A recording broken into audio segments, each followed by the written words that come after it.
નમસ્કાર દર્શક મિત્રો, નિર્માણ ન્યૂઝ ચેનલમાં આપનું સ્વાગત છે। ગતિશીલ ગુજરાત અને એના કર્ણધાર મહિલા મુખ્યમંત્રી તરીકે આનંદીબેન પટેલ 1 વર્ષ પૂરું કરવા જઈ રહ્યા છે, ત્યારે આજે એડિટરની ભૂમિકા નથી ભજવવી, આજે એડિટરના બદલે ઓડિટર બનવું છે। કેટલીક ક્વેરીઓ કાઢીશું, બેલેન્સ શીટ તૈયાર કરીશું। સરકારે આખા વર્ષ દરમિયાન જે કામગીરી કરી છે એને સાચા અર્થમાં અને નિષ્પક્ષ રીતે મૂલ્યાંકન કરવાનો એક સહજ પ્રયાસ કરીશું। નમસ્કાર આનંદીબેન, આપનું સ્વાગત છે। સૌથી પહેલાં જ્યારે ગુજરાતના મુખ્યમંત્રી તરીકે આપે ચાર્જ સંભાળ્યો,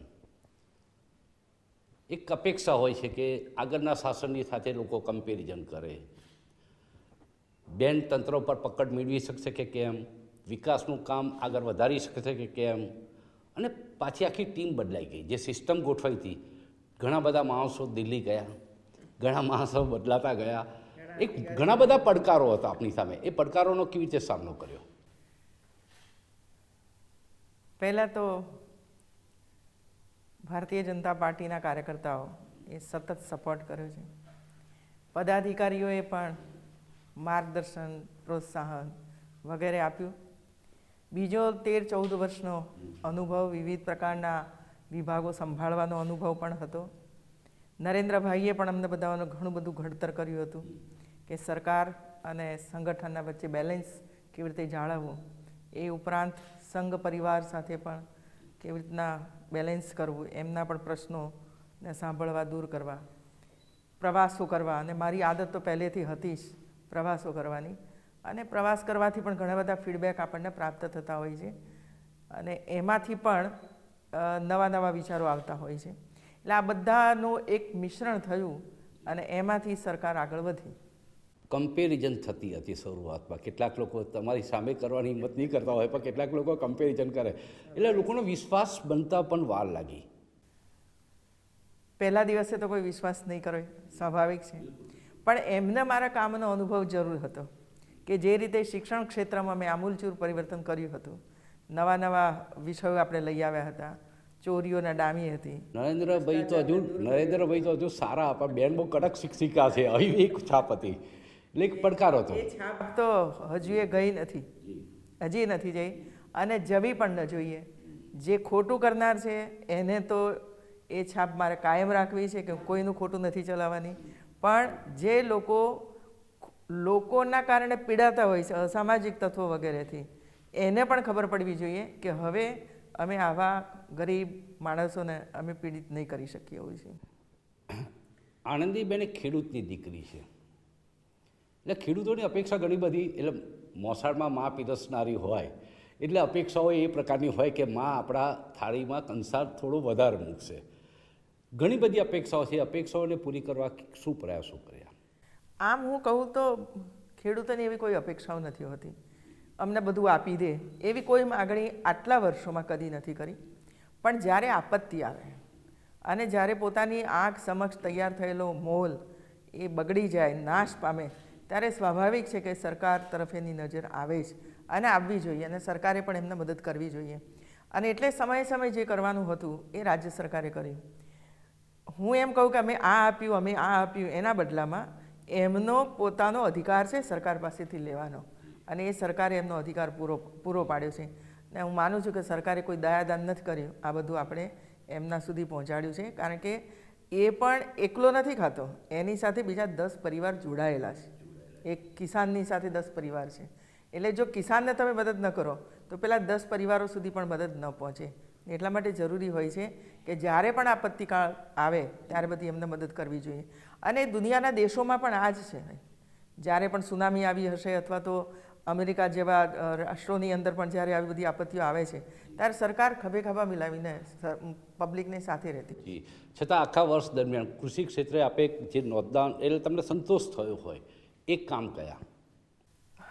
એક તો જે પહેલાં આપણે ત્યાં SDRFના નિયમો એ હતા કે 50% નુકસાન થયું હોય તો જ સરકાર એમને મદદ કરે। નરેન્દ્રભાઈએ દિલ્હીમાંથી અમારી માગણી હતી કે એમાં થોડુંક રિલેક્સેશન કરવામાં આવે અને SDRFના જે નોર્મ્સ છે એને બદલવામાં આવે, અને એ માગણી નરેન્દ્રભાઈ સ્વીકારી. એમના મનમાં પણ વર્ષોથી આ બધું પડેલું હતું અને દિલ્હી સરકાર જ આ કામ કરી શકતી હતી. એટલે ત્યાં 33%થી વધારે નુકસાન થયું હોય, મતલબ કે 70% નુકસાન ગયું હોય તો એને આપણે મદદ કરવી એવું છે. તો અમે 25%થી કર્યું કે 25%થી વધુ નુકસાન થયું હોય તો પણ રાજ્ય સરકાર મદદ કરશે. મતલબ એ થયો કે 25%થી 33%ની વચ્ચે જે નુકસાન થયું છે અને જે આર્થિક સહાય કરવી પડશે એ રાજ્ય સરકારના બજેટમાંથી આપણે આપીશું.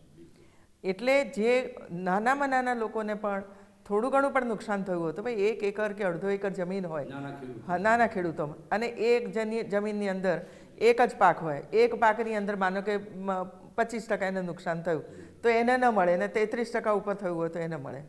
એટલે અમે એ નીચે નાનામાં નાના ખેડૂત સુધી પણ આપણે ઉતર્યા કે 75% નુકસાન થયેલા વ્યક્તિને પણ આપણે મદદ કરશું. જી, એટલે નુકસાનની દૃષ્ટિએ ખેડૂતોને માવઠાના સમયમાં અને કુદરતી આપત્તિના સમયમાં એક રાહત આપવાની આપે કોશિશ કરી. બીજું ઘણી વખતે ખબર નથી, આ વખતે જે કૃષિ મેળાઓ થયા એ કૃષિ મેળાઓની અંદર અમે એક પ્રદર્શન રાખ્યું હતું યાંત્રિક સાધનોનું. સામાન્ય રીતે એવા યાંત્રિક સાધનોનું પ્રદર્શન તો કોઈ સ્ટેટ કક્ષાનો મેળો હોય ત્યારે જ કરાતો હોય છે.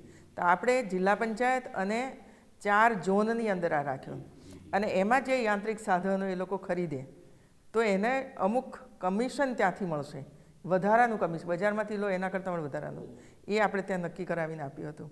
બીજું, જે સર્ટિફિકેશન થયેલું જે બીજ હોય અને કૃષિ યુનિવર્સિટીઓમાં જે બીજ બન્યું હતું એ બીજ વેચાણ માટે ત્યાં રાખવામાં આવ્યું હતું, જેથી ભેળસેળ વગરનું બીજ સીધું ખેડૂતો ત્યાંથી ખરીદી શકે.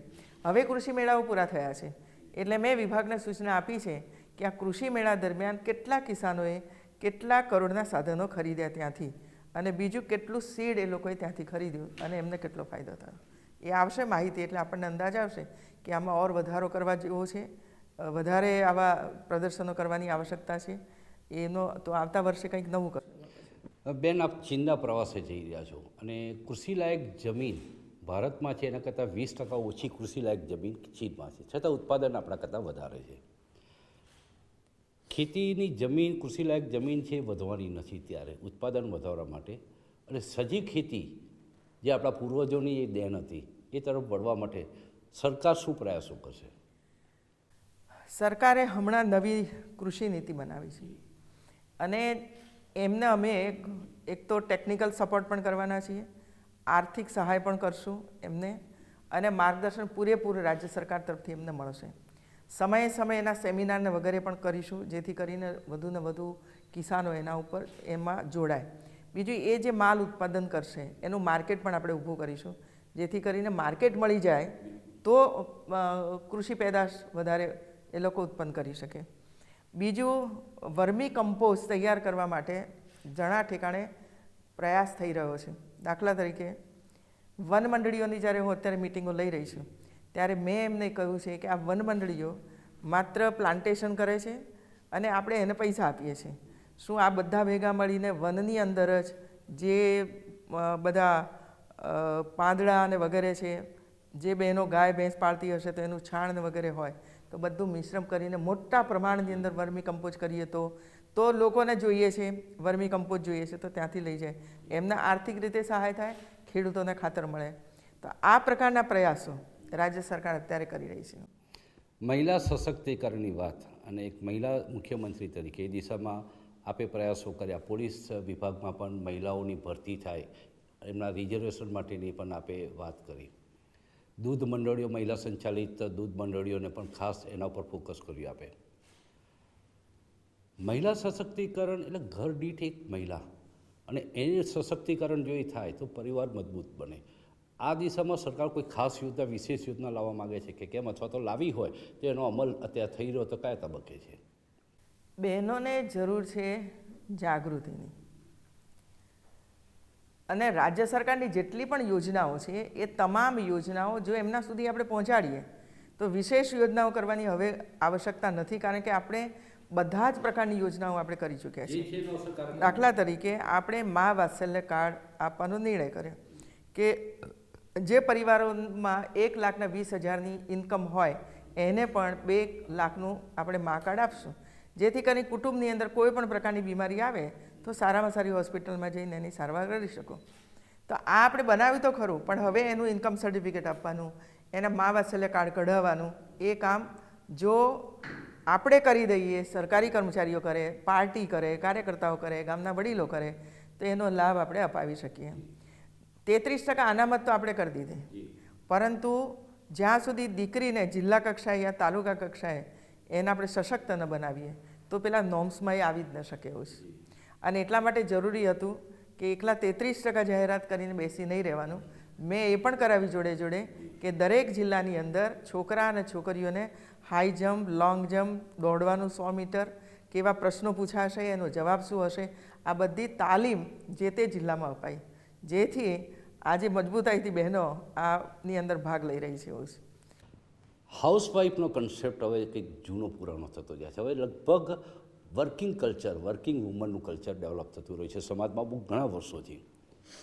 પણ મોટાભાગે આપણે જોયું છે કે માતા બન્યા પછી મહિલાઓને નોકરી છોડવી પડે છે. એની પાસે બહુ જ ઓછા, કારણ કે બાળકની ઉછેર કરવો, એને સાચવણી કરવી, પ્લે હાઉસની પણ સંખ્યા જોઈએ એટલી ન હોય, વિશ્વાસ બેસવો જોઈએ. 30% મહિલાઓ નોકરી છોડી દેતી હોય છે માતા બન્યા પછી. સરકાર આવા પ્લે હાઉસને સબસિડી આપે અથવા તો સરકારની માન્યતાવાળા પ્લે હાઉસ શરૂ થાય, આ દિશામાં કંઈ વિચાર કરી રહી છે સરકાર? બહેનો નોકરી છોડે છે વાત સાચી, પણ હું માનું છું કે એની પાછળનું કારણ એ કંઈ અમને આ સગવડ નથી એટલા માટે અમે છોડી દઈએ છીએ એવું નથી હોતું. કેટલીક વખતે પતિના ત્યાં જાય છે ત્યારે એના પહેલાં એ પોતે નોકરી કરતી હોય છે, કાંઈ એને ખબર નથી હોતી કે મારું ભવિષ્યમાં મારું પરિવાર મને કેવું મળવાનું છે, એટલે સર્વિસ ચાલુ રાખતી હોય છે. પણ જ્યારે એ પરણીને સાસરે જાય છે ત્યારે એમ લાગે છે કે મારી નોકરી કરવાની જરૂરિયાત નથી, કારણ કે સાધન સંમત કુટુંબ છે અને મારું બાળક છે તો હું હવે એનો ઉછેર કરું, એનો મારો પોતાનો સમય એની અંદર પાસ કરું. પછી એ પોતે 5-10 વર્ષ સુધી એને તૈયાર કરી પછી સોશિયલ સર્વિસની અંદર જોડાતી હોય છે આવી બધી બહેનો એવું છે. એટલે એક કારણ આ પણ છે નોકરી છોડવાનું. બીજું કારણ એ પણ છે કે દૂર દૂર નોકરી હોય, કુટુંબ અમદાવાદમાં રહેતું યા સુરતમાં રહેતું હોય ને નોકરી કરતા હોય બનાસકાંઠામાં કે ક્યાંક ભાભરમાં, તો સ્વાભાવિક છે કે એને કે કુટુંબથી દૂર માને નથી રહેવું, એટલા પણ સર્વિસ છોડી દેતા હોય છે કે ક્યાંક નજીકમાં સર્વિસ હું શોધી કાઢીશ અને કુટુંબની સાથે સેટલ થઈશ. આવા ઘણા કારણો હોય છે કે જેને કારણે. ત્રીજું, એવી સગવડો પણ છે જ કે બાળકને લઈને આવો અને ઘોડિયાઘર પણ હોય છે, એની અંદર બાળકને તમે રાખો અને તમે તમારી સર્વિસ પણ કરો, જેને અતિશય જરૂરિયાત છે કે સર્વિસ કર્યા વગર ઘરમાં ચાલે એમ જ નથી, તો એ રીતે ઉછેર કરતા હોય છે. ચોથું એ પણ હોય છે કે પરિવાર પણ એને સહયોગ કરતું હોય છે. નોકરી શા માટે છોડે છે? અમે તારી સાથે રહીશું. કારણ કે હું ઘણા બધા પરિવારોને જાણું છું કે દીકરી અને જમાઈ બે પૂનામાં રહેતા હોય, ત્યાં બચ્ચાનો જન્મ થયો હોય તો અહીંથી 4 મહિના સાસુ સસરા જાય છે, પછી બીજા 4 મહિના પાછા દાદા દાદી જાય છે અને દીકરી કે દીકરાને મોટો કરાવી આપે છે. આ એ જે પરિવાર ભાવના છે એ પણ દીકરીને અથવા તો વહુને સર્વિસ ન છોડવી પડે એના માટે પ્રયાસ કરતા હોય છે. ફરી કૃષિની વાત ઉપર આવીશ, કેમ કે કૃષિ તમારો બહુ જ મનપસંદ વિષય છે. પશુપાલન વ્યવસાયને હજુ પણ વધારે ડેવલપ કરી શકાય એમ છે, કેમ કે લોકો હવે ગામડાઓ તૂટતા જાય છે, શહેરો તરફ આવતા જાય છે. દુધાળા ઢોરની જે પાલવાની જે શક્તિ હતી એ પણ કંઈક એમાં ઉણપાઈ છે. એક દુધાળા ઢોર જો ઘરમાં એક પરિવાર રાખે તો આખા કુટુંબનું ગુજરાન ચાલતું હોય છે. તો આ દિશામાં સરકાર કોઈ ખાસ યોજના લાવી છે? સરકારની યોજના છે જ, ચાલુ છે. એની અંદર આપણે સબસિડી વધારી. પહેલાં 35,000 રૂપિયા સબસિડી આપતા હતા, તો હવે આપણે 50-55,000 સબસિડી આવે, કારણ કે ગાય અને ભેંસની કિંમતો વધવા માંડી છે. એક એ બાજુ, બીજી બાજુએ આપણે બુલ એવા હવે પસંદ કરવા માંડ્યા છીએ કે જેને કારણે જે ગાય 2 કે 3, બહુ હોય તો 4 વેતર પછી એ નકામી થઈ જતી હતી, આજે એવી ગાયો હવે તૈયાર થઈ છે કે જે 7, 8, 9 વેતર સુધી દેશી ગાય, એની સુધારણા, એની ઓલાદની સુધારણા કરવા માટેનો ભરપૂર પ્રયાસ રાજ્ય સરકાર કરી રહી છે અને એના ખૂબ સારા પરિણામો આપણે ત્યાં આવ્યા છે. એટલે એકલું એવું નથી કે જે અત્યારે જે ઓલાદ છે એ જ ઓલાદના આધારે આપણે ચાલીશું. બીજું કે પશુઓ પણ ધીરે ધીરે કરી નવા પ્રકારના રોગો એમનામાં પણ આવી રહ્યા છે. બીજું, એમના ઓપરેશનો નહોતા થતા અને એટલે ગાય એવું થાય કે ભાઈ હવે આ 4 વેતર થઈ ગયું છે, 5 વેતર થઈ ગયું છે, એટલે હવે વસૂકી જશે, માટે હવે એને નથી કરવું. પણ હવે ફ્રીમાં ઓપરેશન આપણે કરીએ છીએ પશુઓના, 1 પણ રૂપિયો લેતા નથી. અને એટલે એ લોકોને પણ એમ લાગે છે કે ભાઈ ના ચાલો હવે તો એનું ઓપરેશન કરાવી દઈએ તો 2 વેતર વધારે આપશે તો આપણને ફાયદો જ થવાનો છે આની અંદરથી. એટલે એ પ્રકારનો વિચાર કરીને આગળ વધી રહ્યા છે. આજે હું તમને કહીશ કે મેં એવી કેટલીય બહેનો જોઈ છે કે જે 100 150 ગાયોના તબેલા કરીને હજારો લીટર દૂધ પેદા કરી અને 35 લાખ લીટર એમની અંદર ભરાવતા હોય એવા પરિવારો છે આજે. જે પહેલાં 1 ગાય 1 ભેંસ પાળતા હતા, આજે મોટા તબેલા કરે છે અને પોતે 10-15 પરિવારોને એની અંદર રાખતા હોય છે, બધું સાફ સૂફી કરવા માટે ને ગોબર ઉપાડવા માટે ને એ બધું કરવા માટે હોય છે. હવે એમાં મેં એક વિચાર એ કર્યો કે ભાઈ અમારી બહેનો 10-15 ગાયો ને ભેંસો પાડે એટલે એમનું ગાય દૂધ કાઢો અને સાફ સૂફી કરો એટલે 4 કલાક તો તમે સવારના પોરમાં એમાં જતા રહે, એટલે બાળકો તરફ ધ્યાન ઓછું અપાય. સવારે સ્કૂલમાં બાળક જતું હોય એટલે એને વહેલું ઉઠાડવાનું, નવડાવવા ધોવડાવવાનું, નાસ્તો કરવાનો, કે મિલ્કિંગ મશીન આપો આ લોકોને, મિલ્કિંગ મશીન, તો એક સાથે 10 ગાયોનું દૂધ દોવાઈ જાય અડધા કલાકમાં. એટલે જેની હા 50% મદદ આપણે આપીએ છીએ, સબસિડી આપીએ છીએ. એટલે એક સાથે દૂધ દોવાઈ જાય અને કામ પતી ગયું તમારું. હવે બાળકોને લઈને શાળામાં મૂકી આવો, નવડાવો ધોવડાવો, નાસ્તો સરસ રૂપાળો ગરમ ગરમ કરી આપો અને જઈને બાળકોને શાળામાં જઈને મૂક્યા. અને હું મારા જાહેર પ્રવચનમાં કહેતી હોઉં છું કે મેં તમને મિલ્કિંગ મશીન આપ્યું છે એટલે બીજી 5 ગાયો તો વધારજો, મને વાંધો નથી, તમે બાળક તરફ ધ્યાન આપજો, સમય બચે એટલે એની અંદરથી એવું છે. એટલે એક વસ્તુની પાછળ બીજા પણ આઈડિયા કામ લાગતા હોય છે આમાંથી હોય છે. વાઇબ્રન્ટ સમિટ આ વખતે ગ્રાન્ડ શો થયો, મૂડીરોકાણોની જાહેરાતો પણ થઈ. મૂડીરોકાણોની જાહેરાત થાય છે, અમલ થતો નથી હોતો, એક સામાન્ય માનસિકતા કે સમજ લોકોમાં છે. પરંતુ આ વખતે જે પણ મૂડીરોકાણ માટે કોઈ ઉદ્યોગ ગૃહે બતાવી હોય તત્પરતા, તો છેક ગ્રાસરૂટ સુધી એનો અમલ થાય પ્રેક્ટિકલી, એ માટે સરકારે આ વખતે શું સાવધાન? પહેલાં તો હું એ કહું કે આ જે લોકોમાં આની કોઈ ચર્ચા નથી, કારણ કે એ બધા વડોદરામાં આનું ઉદ્ઘાટન થયું, 400 લોકોને નોકરી મળી, ભરૂચની અંદર આ થયું, 2000 લોકોને નોકરી મળી, હોન્ડા અહીં શરૂ થઈ ગયું, આટલા લોકોને નોકરી મળી, એ ચર્ચાનો વિષય છે જે તે એરિયાની અંદર એવું છે. પણ કોંગ્રેસનો આ મુદ્દો છે, કોંગ્રેસનો મુદ્દો છે, મીડિયાનો મુદ્દો નથી, કોંગ્રેસનો મુદ્દો છે કે ભાઈ આ કશું થતું નથી ને આ બધું આમ છે, ફોગટ છે, એ બધું એવું છે. પણ સિંગલ વિન્ડો સિસ્ટમ આપણે ઊભા કરી રહ્યા છીએ અને જેટલી પણ મંજૂરીઓ ક્યાં લેવાની આવશ્યકતાઓ છે એની યાદીઓ બની રહી છે, ફોર્મનું સરળીકરણ થઈ રહ્યું છે અને એક ઓફિસની અંદર અલાયદી વ્યવસ્થાઓ ઊભી કરી રહ્યા છીએ ઓનલાઈન, કે જેથી કરીને આવનાર જે લોકો છે એના દ્વારા એમને ઝડપથી મળી જાય. એક કેન્દ્ર સરકારમાં પણ આપણે એક ઓફિસ શરૂ આરડીસી ત્યાં છે, એની ઓફિસમાં પણ આપણે આ ઊભું કરીશું, જેથી અહીંથી જે કંઈ જાય ત્યાં જાય, ત્યાંથી પછી બધા મંત્રીઓ હોય એમની ફોલોઅપ થાય, જેથી આપણે અહીંથી ફોલોઅપ કરીએ અને કેન્દ્ર સરકાર આપણને મદદ કરે. અને હવે કેન્દ્ર સરકાર એકદમ પ્રોએક્ટિવ છે, જેમ ગુજરાતમાં પ્રોએક્ટિવ ને ગુડ ગવર્નન્સ હતું એવું હવે કેન્દ્રમાં પ્રોએક્ટિવ ને ગુડ ગવર્નન્સ છે. એટલે હવે આપણને કોઈ પ્રોબ્લેમ નડવાનો નથી એવું છે. ત્યાં તો પર્યાવરણની મંજૂરી નહોતી મળતી, કારણ કે જ્યાં સુધી જેનથી ટેક્સ ના ભરો ત્યાં સુધી મંજૂરી નથી મળતી. હવે કોઈ એવો ટેક્સ છે નહીં એવું. સ્વચ્છતા અભિયાન એ ભારત સરકારનું સપનું છે અને નરેન્દ્રભાઈએ આ સ્વપ્નના બીજ રોપ્યા. આવનારા દિવસોમાં શહેરો માટે સુરેજ પ્રોબ્લેમ ખૂબ ગંભીર સમસ્યા બનવાનો છે, પડકાર બનવાનો છે. નવી સોસાયટીઓના બાંધકામના પ્લાનને મંજૂરી આપતા પહેલાં આ બાબતમાં સુરેજનો ઇસ્યુ જે ગંભીર બને નહીં એ માટે જે ચોક્કસ શરતો મૂકવામાં આવે અને પછી સોસાયટીઓના બાંધકામની મંજૂરી મળે, કે જેથી અમુક લિક્વિડ પ્રકારનો કચરો હોય, જે અમુક બીજો અન્ય હાર્ડ કચરો હોય, તો એ પ્રકારના કચરાથી પણ આવક થાય સોસાયટીઓને, એ માટેની કોઈ યોજના વિચારે છે સરકાર? અવડા છે કે આ બાજુ રૂડા છે કે સુડા છે, એ જે વિસ્તારો નવા ડેવલપ થઈ રહ્યા છે એની અંદર એનો પ્રાયોગિક ધોરણે એની શરૂઆત કરવી અને એ માટેના પ્લાન વગેરે ચાલી રહ્યા છે. એસટીપી પ્લાન્ટ તો આપણી પાસે છે અને એનું પાણી પણ આપણે એનો રીયુઝ ખેડૂતોમાં એમાં તો આપણે કરી રહ્યા છીએ. પ્રશ્ન એ છે કે જે રીતે આખું નીચે પ્લાનિંગ થઈ ગયું છે વર્ષોના વર્ષોથી, એવું એને ફરીથી તોડફોડ કરીને આપણે કંઈ કરી શકીએ એ સ્થિતિમાં નથી એવું છે. એટલે હું એ નથી કહેતી કે હું આમાં પાછી પડું છું એવું છે, પણ લોકો પણ એનો પેલો કરે છે કે વારંવાર તમે તોડો છો ને વારંવાર અમને પરેશાન કરો છો, આ સ્થિતિ છે.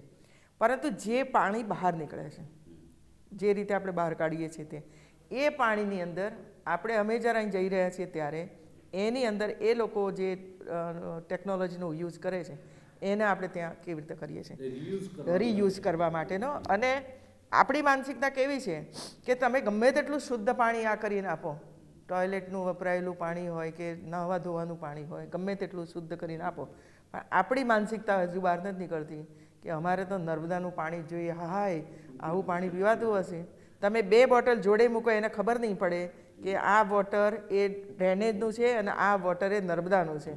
નથી ખબર પડતી, સ્વાદમાં પણ નહીં, શુદ્ધિકરણ પણ એટલું. પણ એક માનસિકતામાંથી આપણે બહાર નથી આવતા. એક બીજો એક પ્રશ્ન આપણને એ નડી રહ્યો છે, નાના જે શહેરો છે એ શહેરોમાં તો આપણે હવે ડ્રેનેજ નાખવાની શરૂઆત કરી દીધી છે. હવે એ ડ્રેનેજનું પાણી તો ક્યાંક તો લઈ જવું પડશે, કચરો ક્યાંક તો લઈ જવો પડશે. એટલે જ્યાં સરકારી જમીન આપણને પ્રાપ્ત થાય છે ત્યાં એ આપણે એને એલોટ કરીને આપીએ છીએ. પણ એના નજીકમાં 1 કિલોમીટર દૂર કે 2 કિલોમીટર દૂર ગામ છે, એ ગામ તરત વિરોધ કરવા માંડે છે કે એમની દુર્ગંધ અમારે લેવાની, અહીં કચરો નહીં નાખવાનો, સ્ટે લઈ આવે, હાઈકોર્ટમાં જાય. આ જે પ્રોબ્લેમ ઊભા થાય છે, પછી હાઈકોર્ટમાં આપણે 2 વર્ષ થઈ જાય લડવા માટે, ત્યાં સુધી આ બધું પાણી બહાર જ જતું જાય. હાઈકોર્ટમાંથી ઉપાડી દેવામાં આવે અને જજમેન્ટ અપાય કે નહીં અહીંથી અહીં જ થશે, એટલે વળી પાછા પહેલાં શાંત રહે. ત્યાં સુધીમાં તો ઘણું બધું જતું રહેતું હોય છે ભાઈ.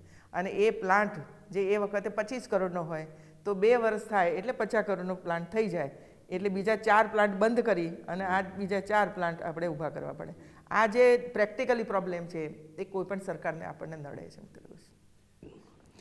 દારૂબંધી એ ગુજરાત એ હંમેશા પહેલ કરી છે, પણ છતાં પ્રોહિબિશનના ગુનાઓ જે બને છે એ ગંભીર ચિંતાનો વિષય. જે સંવેદનશીલ વ્યક્તિ છે એ દિશામાં ચોક્કસ વિચારશે,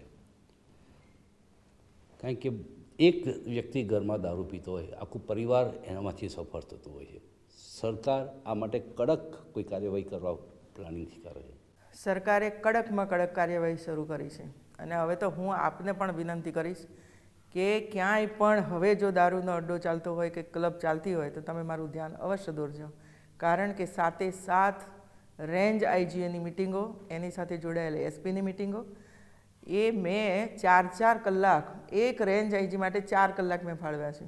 અને સાંજે 7 વાગે બેસવાનું, રાતના 10 વાગે 11 વાગે એ મિટિંગ પૂરી કરવાની. અને એમને બધાઓને ડેડલાઇન આપી દીધી છે કે તમારે આટલું કામ કરવાનું છે, હવે હું કશું જ નથી ચલાવવાની. અને કોઈ પણ જગ્યાએથી જો દારૂનો અડ્ડો પકડાયો અથવા કોઈ મને કહેશે અને અહીંથી મારી એક ઓફિસનો કોઈ માણસ આવશે તો જવાબદારી તમારી રહેશે.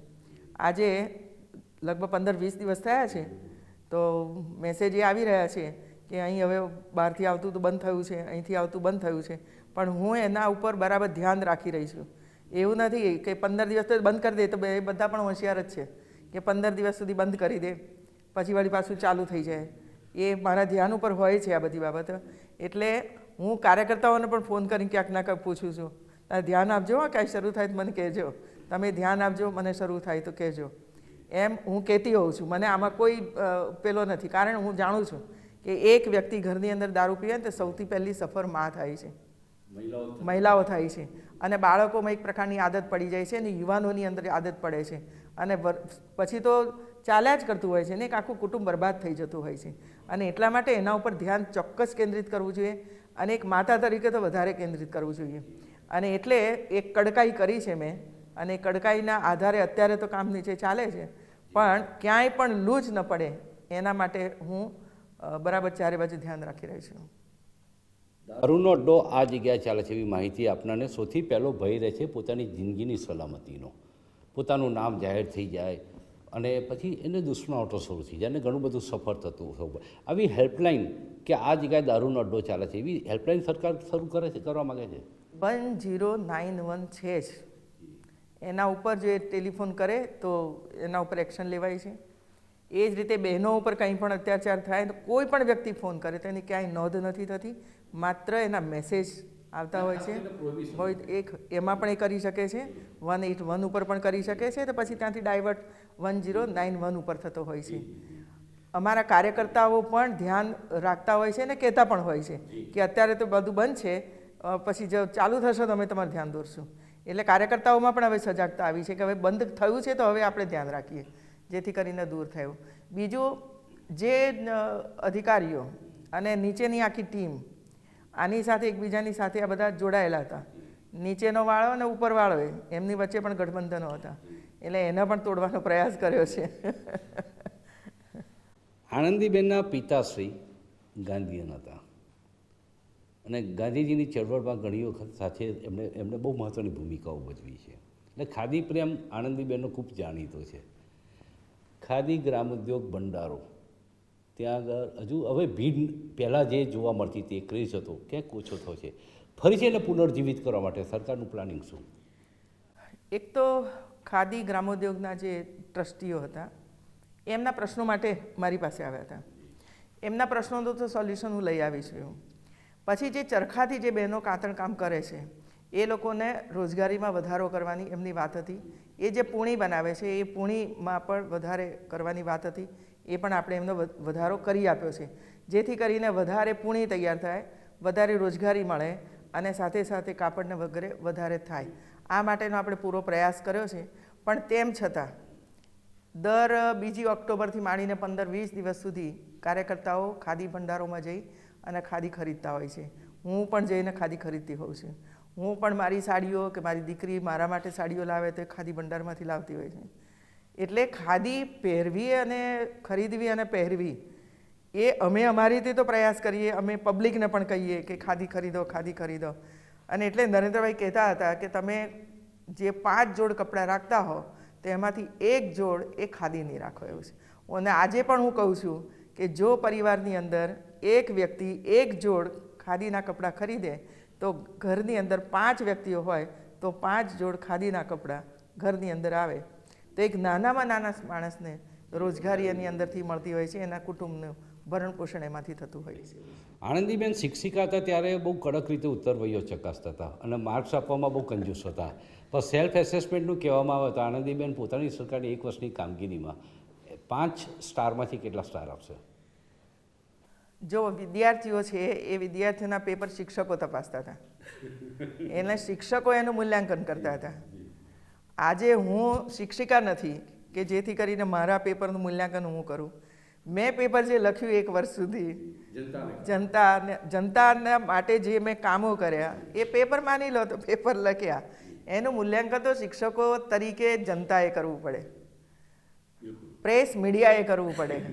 એટલે હું બધા જનતા ઉપર છોડી દઉં છું કે તમને મારું કામ સારું લાગ્યું હોય, મારી ઉત્તરવહી તમને સારી લાગી હોય તો એમાં માર્ક્સ તમે આપજો. અને એ માર્ક્સ એટલે ઓક્ટોબરની ચૂંટણી. જી, ઓક્ટોબરમાં મહાનગરપાલિકાઓની ચૂંટણી આવી રહી છે અને સામાન્ય રીતે જનતા પર જે વાત છોડવામાં આવી છે કે મેં 1 વર્ષ દરમિયાન જે કામગીરી કરી, જે ગ્રાસરૂટનું કામ જે દેખી શકાય છે પહેલી નજરે કે આ થઈ રહ્યું છે કામ, આ મહિલાઓને 33% અનામત પોલીસ ભરતીમાં મળી છે, ખેડૂતો માટે આ કામ થયું છે, સજીવ ખેતી માટે પ્રયાસો થાય છે. આ બધી બાબતોને ધ્યાનમાં રાખીને અમે આપના ઉપર, દર્શકો ઉપર, લાખો દર્શકો પર છોડીએ છીએ. રેપો કાર્ડ આપ આપો, 5 સ્ટારમાંથી કેટલા સ્ટાર આપવા એ આપના ઉપર છોડીએ છીએ. ઓક્ટોબરમાં ચૂંટણી આવી રહી છે. બહુ જ સૂચક રીતે બેને આ વાત કરી. બેન, બહુ જ મહત્ત્વની વાત, સરકારની કામગીરીને લગતી ઘણી બધી વિગતોની ચર્ચાઓ આપે કરી. આપનો ખૂબ ખૂબ આભાર. આ હતી આજની વાત. દર્શક મિત્રો, નિર્માણ ન્યૂઝમાં આવતીકાલે એક નવા વિષય સાથે ફરી મળીશું મિત્રો. ત્યાં સુધી રજા આપશો. નમસ્કાર. નમસ્તે.